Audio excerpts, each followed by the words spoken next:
Detailky uvidíte v nasledujúcich minútach. Živnostníci. Kým súčasná vláda im chce zvyšovať dane či odvody, SDKU prichádza s návrhom zákona, ktorým ich chce oslobodiť od platenia preddávkov na daň. Podľa nich ide o zákon, ktorý socialisti nemôžu odmietnúť. Minister Peter Kažimír sa však nad tým len pousmial. V policajných oddeleniach vydávajúcich cestovné doklady, keď tam chodia aj malé deti, sme vám už v reportážach ukázali.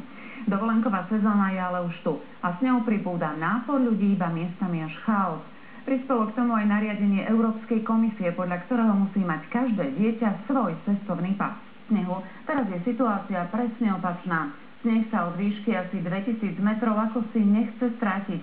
Pravidelné ochladenia sem tam dokonca nejaký sneh ešte prihodia. Žiakom, ktorí nemôžu dlhšie chodiť do školy. Vyučovanie môžu navštevovať cez počítač.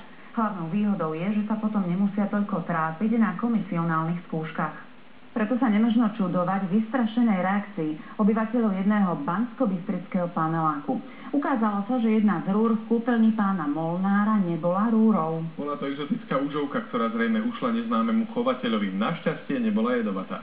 Zdá sa ale, že toto zblíženie s človekom im nestačí. Niektoré zašli o mnoho ďalej.